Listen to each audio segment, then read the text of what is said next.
The Sensory Intrusion by the Memeticist. Chapter 6. A Rhythmic Tapping. Tap, tap, tap, tap. Sam's eyes snapped open. The darkness was absolute, a sensory vacuum. Between the heavy blackout curtains and his fanatic purging of electronic standby lights, the room was a void designed for the perfect REM cycles. It was less of a bedroom and more of a sensory deprivation tank, which made the sudden biological urgency of his bladder a treacherous obstacle. His legs swung out, causing an instant tangle in his bedsheets. He nearly face-planted onto the carpet while trying to free himself. After a chaotic few minutes, he finally caught his balance and left the bedroom. Stepping into the hallway, he observed the moonlight that penetrated the living room curtains, illuminating the trailer in unearthly shades of gray. The pale silver glow provided a safe passage in the dark, allowing him to make his way to the bathroom. He kept his left eye squeezed shut before flipping on the lights, a practiced trick to preserve his night vision.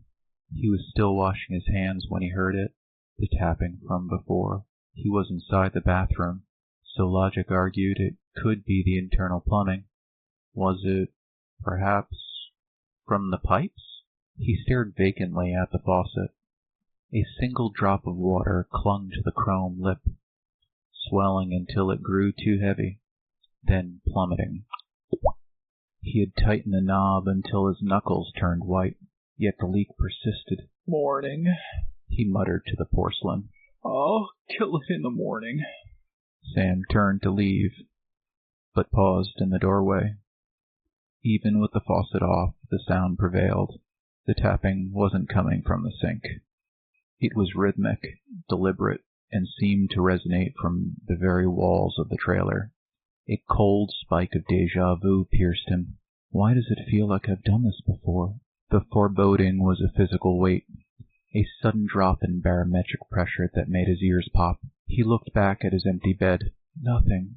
But soon, he whispered. He retreated into the living room and collapsed into the recliner. Even in the gloom, the bookcase was a familiar map. He knew the bottom shelf by touch. He could quote the hollow platitudes of the self-help gurus verbatim, but the new book, the paperback held together by yellowing tape, sat like a black hole in the middle of the shelf, pulling his attention to its event horizon. He reached for his reading lamp. The dial was turned down to its lowest setting, revealing the living room with a dim amber glow that barely reached the rug. He retrieved Secret Dreams first, his fingers dancing over a forest of neon sticky notes. He leaned back, his eyes wandering to the window. The moon was so bright that it felt intrusive, a cold, unblinking eye staring down at the Arizona dirt. Do I even need the lamp? He wondered. The light from the celestial object was intense enough. Unbeknownst to him, the tapping continued, a part of the ambient madness. As a cloud drifted over the moon, the world outside suddenly went pitch black. Inside, the shadow of the reality of dreams and the illusion of waking fell across his newest acquisition, almost as if they were covering its presence like a warning.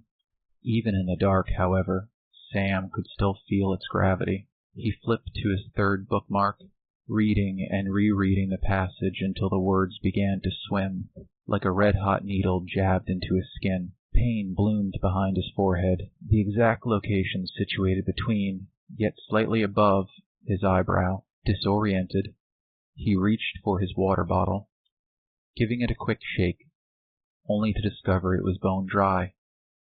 Before he could make a decisive action, the cloud lifted. Moonlight flooded the room again, outlining the furniture in silver. He froze. To his left, a figure stood in the corner, tall and motionless, watching him. Sam whipped his head around, causing his neck tendons to scream in protest. The figure was his laundry, a pair of worn jeans draped over his desk chair. the heavy legs hanging innocently. In that brief moment, the adrenaline pulsed in his veins with a boiling rush. Nothing, and it never will be. Sam breathed, his heart hammering. He retreated to the kitchen, filled his bottle with filtered water that tasted slightly of charcoal, and finally picked up Beyond the Veil of Sleep. Outside, the crunch of gravel signaled footsteps. Voices rose, loud and cacophonous, an unwelcome intrusion into his thoughts. Checking the wall clock, he watched as the second hand groaned past the 25-second mark. 2:57 a.m. Awfully late to be so loud, he grumbled, settling back into his recliner. He opened the book to the right-hand page. Between the brow, a spark takes flight, to pierce the veil and claim the sight. 2 eyes to see the world of clay, the third to watch the shadows play. Sam closed his eyes and began his breath work. He focused entirely on the throb of his headache, a strange sinking sensation, like a stone dropped into a well, spread from his solar plexus. Grip the handle, cold and gray, where ancient secrets hide away. No iron key, no mortal hand. Unlock the door of stone and sand. His heart raced, despite the mild night. A cold sweat broke out on his brow. He adjusted his rhythm, lengthening the empty phase of the cycle, starving his brain of oxygen to feed the fire in his mind. The hinges turn without a sound, to where the quiet is profound. Beyond the breath, beyond the cry, listen to where the murmurs lie. Murmur lies, Sam whispered.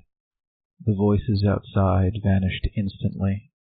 The crickets fell silent, and even the wind seemed to hold its breath. The eye is wide, the door is thrown, the silence speaks in tongues unknown. From the stillness, truth is wrung, the song is heard, and the chant is sung. Sam slammed the book shut. The shadows cast by the amber light began to extend, oily fingers crawling towards the center of the room. The silence wasn't empty. It was solid, a crystalline pressure that tasted of heated metal and nectar. Tasted. His perception fractured. He was sitting in a recliner in his trailer, but he was also elsewhere.